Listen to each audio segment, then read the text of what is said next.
Warangal medico ప్రీతి doctor ప్రీతి మృతిపై అనుమానాలు ఇంకా వీటం లేదు. ఆత్మహత్య అనేది తేల్చలేని పరిస్థితుల్లో ఉన్నారు పోలీసులు. ఈ కేసు గురించి తెలుసుకున్న తర్వాత మీకు మన సొసైటీ ఇంత దారుణంగా ఉంటుందా అనిపిస్తుంది. మన ఇండియాలో డాక్టర్ అవ్వాలంటే అంత ఈజీ కాదు. ఇది నేను ఆ స్టడీస్లోనే డిఫికల్టీని బేస్ చేసుకుని చెప్పట్లేదు. బట్ అక్కడుండే ర్యాగింగ్, మెంటల్ ప్రెషర్, హ్యూమిలేషన్ ఎంత దారుణంగా ఉంటాయంటే ఎంత బాగా చదివే స్టూడెంట్ అయినా కూడా సెల్ఫ్ కాన్ఫిడెన్స్ లూజ్ అయిపోయి రేపు రోజు పేషెంట్స్ని ట్రీట్ చేయబోయే ఆ డాక్టర్సే ఒక పేషెంట్ అయ్యి ఒకరోజు చనిపోతున్నారు. ఎందుకు ఇలా అవుతుందని దీని గురించి తెలుసుకుంటున్నప్పుడు నాకు తెలిసిన విషయం ఏంటంటే 2020 నుంచి 2022 వరకు జస్ట్ 2 yearsలో 118 మెడికల్ స్టూడెంట్స్ చనిపోయారంటే ఇట్స్ అన్ఇమాజినబుల్. ఈ నంబర్ ప్రతి ఇయర్ పెరుగుతూనే పోతుంది. అసలు మెడికల్ స్టూడెంట్స్ లైఫ్ ఎంత దారుణంగా ఉంటుందో చెప్పిన కేసే డాక్టర్ ప్రీతి డెత్ కేస్. దీంట్లో ఎన్ని ట్విస్ట్ అండ్ టర్న్స్ అంటే ఆమె చనిపోయి ఇప్పటికీ 3 years అవుతున్నా కూడా ఈ కేసు సాల్వ్ అవ్వలేదు.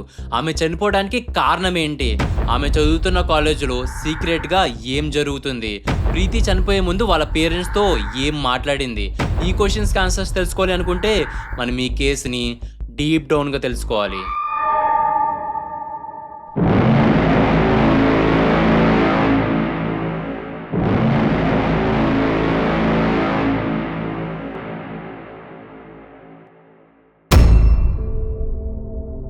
January 1st, 1997 వరంగల్లో ఉన్న గిరిని తాండా అనే చిన్న ట్రైబల్ విలేజ్లో ధర్వత్ నరేందర్ అండ్ శారద అనే కపుల్కి ప్రీతి పుట్టింది. ప్రీతికి ఒక అక్క అండ్ తమ్ముడు కూడా ఉన్నారు. నరేందర్ గారు రైల్వే ప్రొటెక్షన్ ఫోర్స్లో ఏఎస్ఐగా పోలీస్ జాబ్ చేస్తూ ఉండేవారు. అయితే వీళ్ళు ఉండేది ఒక ట్రైబల్ విలేజ్లో కాబట్టి అక్కడ చాలా కష్టాలు ఉండేవి. ఆ కష్టాలన్నీ దాటి ప్రీతి ఒక గొప్ప డాక్టర్ అవ్వాలనుకుంది. ప్రీతికి వాళ్ళ నాన్నగారు చాలా క్లోజ్. ఏం చేసినా ఎక్కడికి వెళ్ళినా కూడా ఆయనకి కాల్ చేసి చెప్పడం ఆమెకు అలవాటు. ఇంకొక సైడ్ నరేందర్ గారు ప్రీతిని చాలా గర్వంగా చూసుకునేవారు. ఆమె ఏం చెప్పినా కూడా ఒక ఫ్రెండ్ లాగా వినేవారు. ఆమెకి స్టడీస్ అంటే చిన్నప్పటి నుంచి ప్రాణం. ప్రైమరీ అండ్ హైయర్ ఎడ్యుకేషన్ లో ఎప్పుడు టాపర్ గానే వస్తూ ఉండేది. ఇంకా చాలా హార్డ్ వర్క్ చేసి ఫైనల్లీ తన డ్రీమ్ అయినటువంటి ఎంబీబీఎస్ లో సీట్ కొట్టింది. నార్కెట్పల్లిలోని Kamineni institute of medical sciences లో ఎంబీబీఎస్ కంప్లీట్ చేసుకుంది. ఆమె ఎంబీబీఎస్ చదువుతున్నప్పుడు చాలా యాక్టివ్గా ఉండేది. తన ఫ్రెండ్స్కి ఏదైనా హెల్ప్ కావాలంటే తనే ముందుండి హెల్ప్ చేసేది. అప్పటికి ఇంకా స్టూడెంట్ గానే ఉన్న తన ప్రాణానికి తెగించి COVID-19తో బాధపడుతున్న ఆ పేషెంట్స్ ని కాపాడింది. తన ధైర్యాన్ని చూసి వాళ్ళ పేరెంట్స్ చాలా గర్వంగా ఫీల్ అయ్యేవారు. ఎంబీబీఎస్ అయిపోయిన తర్వాత ఖాళీగా కూర్చోకుండా తన గోల్ ని రీచ్ అవ్వాలి అని నీట్ పీజీకి ప్రిపేర్ అయింది. లక్షల మంది రాసిన ఆ ఎగ్జామ్ లో ప్రీతి సీట్ కొట్టి వరంగల్లో ఉన్న కాకతీయ మెడికల్ కాలేజ్ లో అనెస్థేషియా డిపార్ట్మెంట్ లో సీట్ సంపాదించింది. 2022 November 20 ప్రీతి KMC కాలేజ్ లో జాయిన్ అయింది. కానీ ఎవ్వరికి తెలియని విషయం ఏంటంటే ఆ కాలేజ్ ప్రీతి లైఫ్ ని కంప్లీట్ గా చేంజ్ చేసేస్తుంది అని. KMC లో జాయిన్ అయిన కొన్ని డేస్ అంతా నార్మల్ గానే ఉంది. కానీ దాని తర్వాత ఏదైతే ఎక్స్పెక్టేషన్స్ ప్రీతి తన స్టడీస్ మీద పెట్టుకుందో అవన్నీ నాశనం అయిపోతాయేమో అని భయపడడం స్టార్ట్ అయింది. దీని అంతటికీ కారణం ఆ కాలేజీలో ఎదురైన ఒక్క వ్యక్తి వల్ల.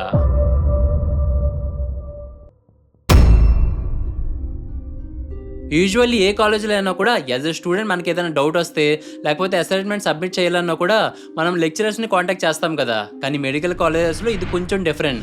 ఎందుకు డిఫరెంట్ అంటున్నానంటే ఇక్కడ ప్రతి ఒక్క స్టూడెంట్కి ఒక రిపోర్టింగ్ సీనియర్ని అసైన్ చేస్తారు. సో మనకి ఏదైనా డౌట్ వస్తే ముందు వాళ్ళని కాంటాక్ట్ చేయాలి. అప్పటికి సొల్యూషన్ దొరకపోతే అప్పుడు లెక్చరర్స్ హెల్ప్ చేస్తారు. ఇక్కడ ఏ సీనియర్ అయినా కూడా లెక్చరర్స్ని పిలిచినట్టు సార్ ఆర్ మేడం అని పిలవాలి. యాజ్ ఏ రిపోర్టింగ్ సీనియర్ సైఫ్కి చాలా పవర్స్ ఉండేవి.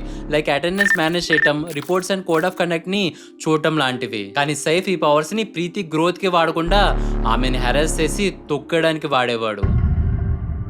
అసలు ఏమైందంటే ఆమె ఆ కాలేజీలో జాయిన్ అయిన 1 month తర్వాత అంటే డిసెంబర్లో కొంతమంది స్టూడెంట్స్ మహాత్మా గాంధీ మెమోరియల్ కాలేజ్లో డ్యూటీ చేస్తున్నారు.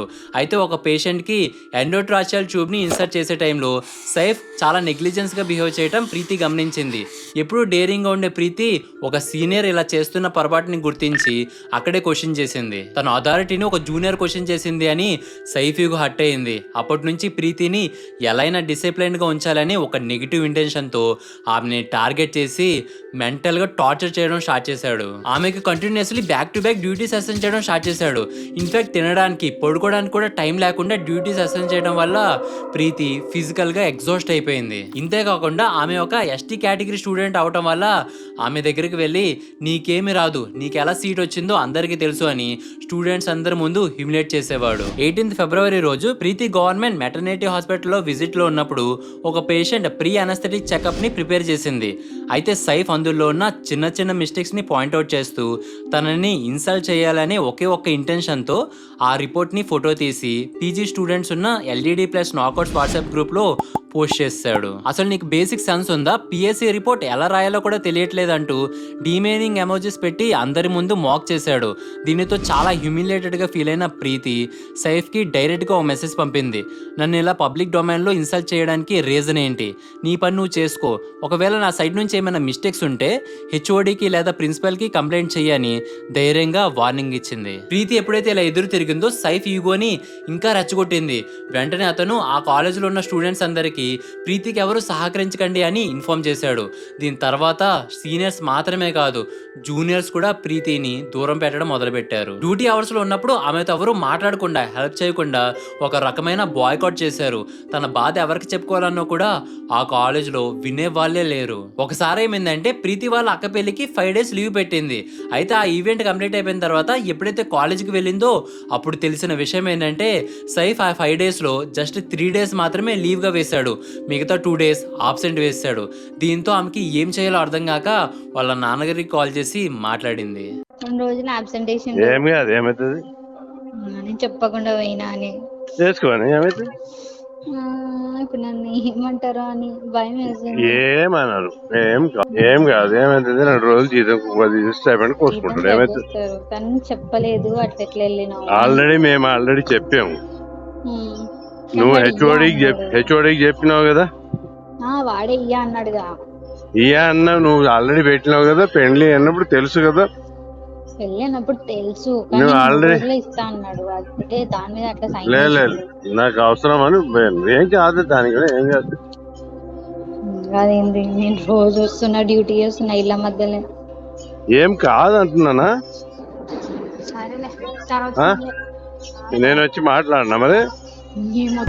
ఆ తర్వాత భయం వేసి వాళ్ళ నాన్నగారిని హాస్టల్ దగ్గరికి రమ్మని రిక్వెస్ట్ చేసుకుంది. అయితే 20th నైట్ 9 o'clock నరేందర్ గారు ఆయన పోలీస్ డ్యూటీ ఫినిష్ చేసుకున్న తర్వాత ఆమె దగ్గరికి వెళ్ళారు. ఇట్లా వస్తాను డాడీ, నీకు పండుకునే వరకైనా వస్తాను ఉండురా అని. నేను 9 గంటలకు వెళ్ళాను. 9 గంటలకు వెళ్ళిన తర్వాత పిలిచిన డాడీ నేను వచ్చిన అంటే కిందికి వచ్చిన పాము 3rd floorలో ఉంటుంది. కిందికి వచ్చిన తర్వాత ఏడిచేసింది. ఏడితే ఎందుకు ఏడుస్తున్నావురా, నేను ఉన్నా కదరా, ఏడవకరా.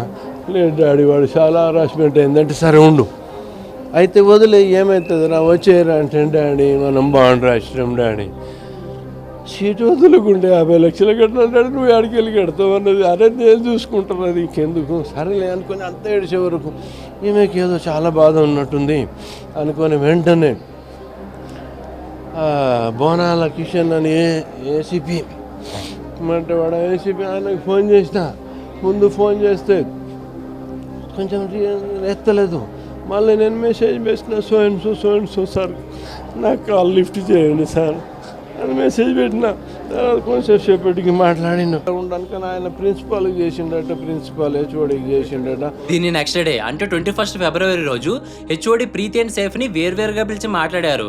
కానీ షాకింగ్ థింగ్ ఏంటంటే అప్పటికే మెంటల్గా హ్యూమిలేట్ అయిన ప్రీతిని ఆ హెచ్ఓడి నీకేదైనా ప్రాబ్లం ఉంటే నాకు చెప్పాలి కానీ డైరెక్ట్గా ప్రిన్సిపల్కి ఎందుకు కంప్లైంట్ చేసావని బెదిరించారు.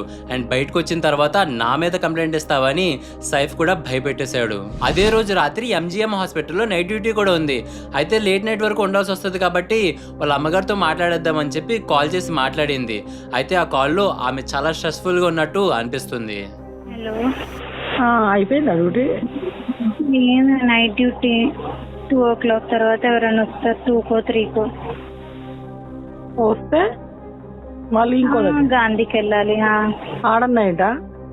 ఆడ నైట్ డ్యూటీ.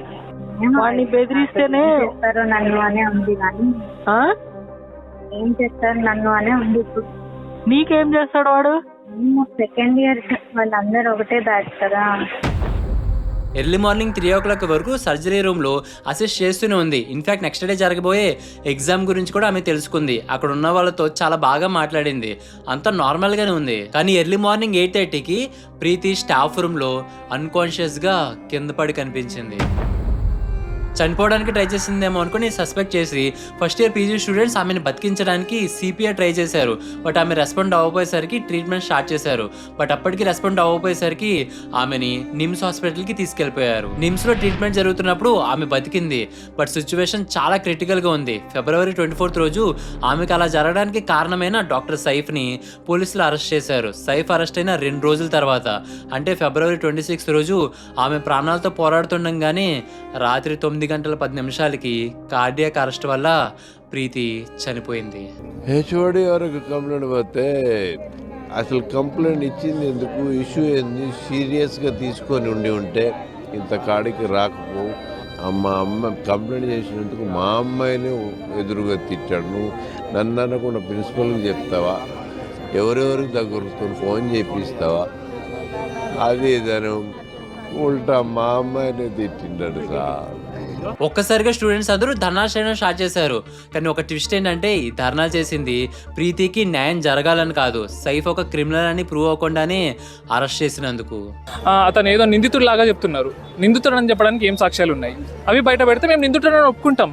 కానీ మీ దగ్గర ఏం ప్రూఫ్స్ లేకుండా అతను నిందితుడు, అతను ఇలా చేశాడు అని చెప్తే దాన్ని అంటే మేము సాధించలేమండి. ఫాల్స్ అలిగేషన్ అవన్నీ క్రియేట్ చేస్తున్నారు. ఇంకా దానికి నిందితుడు కానీ సైఫ్ అని అంటారు. ఆయన సైఫ్ అయితే నిందితుడు కాదు, ఇదైతే మేము చెప్పగలం. ఎందుకంటే నా డెడికేటెడ్ ఉంటాడు. కానీ ఏదో ఒక we don't have time for stupid stuff. అసలు టైమే ఉండదు. హరాస్మెంట్ అంటే ఇప్పుడు సీనియర్ జూనియర్ని ఆబ్వియస్గా నువ్వు తప్పు చేస్తే తప్పు అనడం, దాన్ని హరాస్మెంట్ అంటే దట్స్ నాట్ రైట్ వర్డ్. ప్రీతి చనిపోయిన తర్వాత పోలీసులు ఈ కేసుని ఇన్వెస్టిగేషన్ పూర్తి చేశాక టోటల్గా 970 pages ఛార్జ్షీట్ని ఫైల్ చేసి కోర్టుకి సబ్మిట్ చేశారు. డాక్టర్ సైఫ్ పైన కేవలం ర్యాగింగ్ కేసు మాత్రమే కాదు, చాలా సీరియస్ సెక్షన్స్ పెట్టారు. అందులో మొదటిది ఐపీసీ సెక్షన్ 306. ప్రీతి దాకా వెళ్ళిందంటే దానికి కారణం సైఫ్ పెట్టిన మెంటల్ టార్చర్ అని పోలీసులు నిర్ధారించారు. ప్రీతి ఎస్టీ కమ్యూనిటీ నుంచి వచ్చింది కాబట్టి తనని టార్గెట్ చేసి తక్కువ చేసి మాట్లాడినందుకు SC/ST ప్రివెన్షన్ ఆఫ్ అట్రాసిటీ యాక్ట్స్లోని సెక్షన్స్ అప్లై చేశారు. ఇందులో సెక్షన్ 3(1)R, సెక్షన్ 3(2)V కింద వాట్సాప్ గ్రూప్లో పబ్లిక్గా హ్యూమిలేట్ చేసినందుకు పెట్టారు. దీనితో పాటు academic bullying and extra duties వేసి మెంటల్గా టార్చర్ చేసినందుకు Telangana probation of ragging act section 4 కింద కూడా సైఫ్ని అరెస్ట్ చేశారు. పోలీస్ కమిషనర్ ఏవి రంగనాథ్ గారు ఈ కేసు ఇన్వెస్టిగేషన్ ని చాలా సీరియస్ గా తీసుకున్నారు. పోలీసులు ఇన్వెస్టిగేట్ చేస్తున్నప్పుడు వాళ్ళకి దొరికిన ప్రైమరీ ఎవిడెన్స్ ఏంటంటే ప్రీతి మొబైల్ ఫారెన్సిక్ రిపోర్ట్ ప్రకారం February 22nd early morning 4 AM నుంచి 5 AM మధ్యలో తను సక్సెనిల్ కోహెలిన్ అండ్ ఫెనటైల్ గురించి గూగుల్ సెర్చ్ చేసినట్టు తెలిసింది. అండ్ అంతేకాకుండా what happens if succinylcholine and fentanyl is given to healthy person అని కూడా సెర్చ్ చేసినట్టు పోలీసులు గుర్తించారు. యూజువల్లీ ఫెనటైల్ డ్రగ్ అనేది మార్కెట్లో అంత ఈజీగా దొరకదు. కానీ ఆమె దగ్గరికి అలా వచ్చింది అంటే ఎప్పుడైతే హాస్పిటల్లో నైట్ డ్యూటీ చేస్తుందో తన దగ్గర ఎమర్జెన్సీ డ్రగ్ కబోర్డ్ కీస్ కూడా ఉన్నాయి. ఆ కంపార్ట్మెంట్లో అన్ని రకాల మెడిసిన్స్ దొరుకుతాయి. సో అలా 2 vials ఆఫ్ ఫెనటైల్ డ్రగ్ ని ఆమె తీసుకుందని పోలీసులు చెప్పారు. ఇంకొక థింగ్ ఏంటంటే ప్రీతి ఎప్పుడైతే స్టాఫ్ రూమ్ లో అన్కాన్షియస్ గా పడిపోయిందో ఆమె పక్కనే సిరంజి అండ్ డ్రగ్ వైల్స్ పడిపోయి ఉన్నట్టు పోలీసులు ఫైండ్ అవుట్ చేశారు. పోలీస్ ఇన్వెస్టిగేషన్ లో ప్రీతి తన 3rd year సీనియర్ అయినటువంటి డాక్టర్ శైలేష్ తో మాట్లాడిన కన్వర్జేషన్ కూడా చాలా ఇంపార్టెంట్ గా మారింది. ఆ కన్వర్జేషన్ లో ప్రీతి సైఫ్ చేస్తున్న harassment, academic pressure and systematic boycott గురించి ఎక్స్ప్లెయిన్ చేస్తూ వచ్చింది. అండ్ ఫైనల్లీ సిపి రంగనాథ్ గారు ఈ కేసుని డ్యూ టు టార్గెటెడ్ హెరాస్మెంట్ గా అనౌన్స్ చేశారు. సో మనకి ఇక్కడ చూస్తే కనుక ఈ జరిగినటువంటి పరిణామాలన్నింటినీ కూడా చూస్తే కనుక there is a targeted harassment అనేది of this girl by doctor Saif అనేది అక్కడ మనకు క్లియర్ గా కనబడుతుంది. Targeted harassment. పోలీసు వాళ్ళు ప్రీతి తనకు తాను చనిపోయింది అని క్లియర్ చేసినా కూడా ప్రీతి వాళ్ళ ఫ్యామిలీ మాత్రం ఆమె అంత పిరికిది కాదు, ఎవరు ఆమెని సిస్టమేటిక్ గా మర్డర్ చేశారని నమ్ముతున్నారు. ఈ 2 విషయాల్లో ఏది నిజం?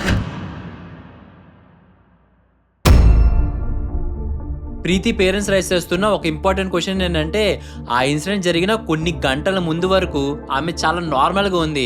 ఈవెన్ ప్రొఫెసర్స్తో నెక్స్ట్ డే జరగబోయే ఎగ్జామ్ గురించి కూడా ఎంక్వైరీ చేసింది. ఈ విషయాన్ని ప్రొఫెసర్స్ అండ్ తన కొలీగ్స్ కూడా కన్ఫర్మ్ చేశారు. రేపు జరగబోయే ఎగ్జామ్ కోసం ప్రిపేర్ అవటం మాత్రమే కాదు, వచ్చే రోజుల డ్యూటీ రోస్టర్ని కూడా ఆమె చెక్ చేసుకుంది.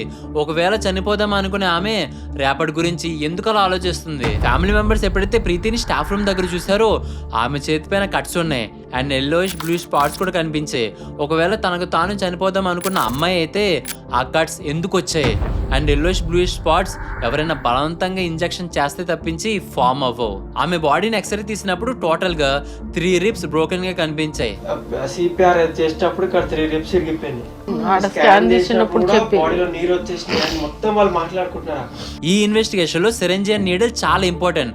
కానీ అక్కడే ఒక పెద్ద బ్లండర్ బయటపడింది. అదేంటంటే స్పాట్ లో పేరెంట్స్ చూసిన సిరంజీకి అండ్ ఇన్వెస్టిగేషన్ అయిపోయిన తర్వాత పోలీసులు చూపించిన సిరంజీకి చాలా డిఫరెన్స్ ఉంది. ఒక షాకింగ్ థింగ్ ఏంటంటే ఆమె తీసుకునేది పాయిజన్ కాబట్టి టాక్సికాలజీ టెస్ట్ చేశారు. బట్ దానికి కావాల్సిన శాంపుల్స్ ఎప్పుడు తీసుకున్నారు తెలుసా? ఆమెను నిమ్స్ కి షిఫ్ట్ చేసిన తర్వాత కడుపు మొత్తాన్ని క్లీన్ చేశారు, డయాలసిస్ చేశారు, 3 to 4 times బ్లడ్ ని ఎక్కించిన తర్వాత అప్పుడు టాక్సికాలజీ టెస్ట్ కి కావాల్సిన శాంపుల్స్ తీసుకున్నారు. ఆబ్వియస్లీ ఆ టెస్ట్ లో పెద్దగా ఏమీ రాలేదు. యూజువల్ ఇలాంటి కేసెస్ లో డాక్టర్స్ బ్లడ్ చేంజ్ చేస్తే పోలీసులకు ఇన్ఫార్మ్ చేస్తారు. బట్ ఇక్కడ ఏం జరిగిందో ఎవ్వరికీ తెలియదు. అసలు డయాలసిస్ చేసే అవసరం ఏంటి అని ప్రీతి తమ్ముడు పృథ్వీ క్వశ్చన్ చేశారు. ఇంకొక థింగ్ ఏంటంటే ప్రీతి 3rd year సీనియర్ అయినటువంటి శైలేష్ తో మాట్లాడింది కదా, దానికి సంబంధించిన కాల్ రికార్డింగ్ డిలీట్ అయిపోయిందని పోలీసులు చెప్పడం ప్రీతి వాళ్ళ పేరెంట్స్ కి ఇంకా సస్పిషియస్ గా అనిపించింది. ఇదంతా అయిపోయిన 2 months తర్వాత కూడా ప్రీతి పోస్ట్ మార్టం రిపోర్ట్ ని పోలీసులు వాళ్ళ ఫ్యామిలీకి ఇవ్వలేదు. ప్రీతి తమ్ముడు పృథ్వీ పోలీసుల విచారణపై పలు అనుమానాలను వ్యక్తం చేస్తున్నాడు. ఇప్పటి వరకు తమకు పోస్ట్ మార్టం రిపోర్టు కానీ ఫోరెన్సిక్ రిపోర్టు కానీ ఇవ్వలేదని ఆరోపిస్తున్నాడు.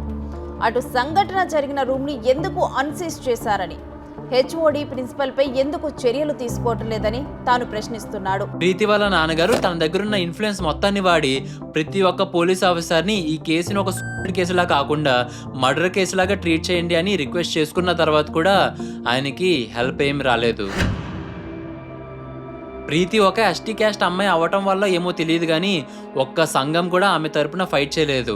అదే ఒక హయ్యర్ క్యాస్ట్ అమ్మాయికి ఇలా జరిగితే ఖచ్చితంగా సిచ్యువేషన్ ఇలా ఉండేది కాదు. ప్రీతికి న్యాయం జరగాలని వెయిట్ చేస్తూ 2 సంవత్సరాలు గడిచాయి. కానీ కోర్టు మాత్రం ఆమెను హెరాస్ చేసిన సైఫ్ కి ఏప్రిల్ 2023లో బెయిల్ ఇచ్చేసింది. మెయిన్ ఇన్వెస్టిగేషన్ కంప్లీట్ అయిపోయింది. ఇంకా అతన్ని జైల్లో ఉంచాల్సిన అవసరం లేదు అని అతన్ని ఒకే ఒక కండిషన్ మీద బయటకు వదిలేశారు. అదేంటంటే ప్రతి ఫ్రైడే పోలీస్ స్టేషన్ కి వెళ్ళి సైన్ చేయాలి. ఎప్పుడైతే ప్రీతి స్టాఫ్ రూమ్ లో అన్కాన్షియస్ గా పడుందో అప్పుడే సైఫ్ ని కాలేజ్ వాళ్ళు సస్పెండ్ చేసేసారు. బట్ హైకోర్టు ఆ సస్పెన్షన్ ని కూడా క్యాన్సిల్ చేసేసింది. దీనికి రీజన్ ఏంటంటే ఆ సస్పెన్షన్ కి ముందు సైఫ్ కి ఫెయిర్ హియరింగ్ దొరకలేదు అని. డిసెంబర్ 2024లో కోర్టు అతనికి జనవరిలో జరగబోయే పీజీ ఎగ్జామ్స్ ని రాయమని పర్మిషన్ కూడా ఇచ్చింది. అతని బిహేవియర్ వల్ల, అది కూడా మల్టిపుల్ వార్నింగ్స్ ఇచ్చిన తర్వాత కూడా ఒక అమ్మాయితో రాంగ్ గా బిహేవ్ చేయడం వల్ల ఆ అమ్మాయి చనిపోయింది. అయినా కూడా అతను ఒక డాక్టరే జనాలకి హెల్ప్ చేస్తాడు అని కోర్టు ఎలా బిలీవ్ చేసిందో ఏం అర్థం కావట్లేదు. సైఫ్ బయటకు వచ్చి నార్మల్ జనాల్లో కలిసిపోయాడు, హ్యాపీగా ఉన్నాడు. కానీ ఏం తప్పు చేయని ప్రీతి వాళ్ళ ఫ్యామిలీ మెంబర్స్ మాత్రం రోజు ఒంటరిగా శిక్ష అనుభవిస్తున్నారు. ఒక నోట్ చేయాల్సిన పాయింట్ ఏంటంటే ప్రీతి చనిపోయిన తర్వాత ఆ నష్టపరిహారం కింద ప్రీతి వాళ్ళ అక్కకి గవర్నమెంట్ జాబ్ ఇచ్చారు. బట్ క్వశ్చన్ ఏంటంటే గవర్నమెంట్ జాబ్ ఇచ్చి మెయిన్ క్రిమినల్స్ ని బయటకు వదిలేయటమే జస్టిసా? ఈ కేసు గురించి చదువుతున్నప్పుడు సుగాలి ప్రీతి కేసు గుర్తొచ్చింది. అందులో కూడా అంతే, గవర్నమెంట్ జాబ్ ఇచ్చి ఇదే న్యాయం, ఈ కేసు గురించి ఇంకెక్కడ మాట్లాడకండి అని రూలింగ్ లో ఉన్న పొలిటికల్ లీడర్సే వాళ్ళని బెదిరించారు. మన సొసైటీలో ఇదే న్యాయమా? మీకేమనిపిస్తుంది? మీ ఒపీనియన్ ని కామెంట్స్ లో మెన్షన్ చేయండి. 3 రోజుల ముందే తన అక్క వివాహం కూడా జరిగింది. ఇంకా ఇంట పెళ్లి హడావిడి కూడా తగ్గక ముందే ఇలాంటి విషాదం చూడాల్సి వస్తుందని ఆ కుటుంబ సభ్యులు కలలో కూడా ఊహించి ఉండరు.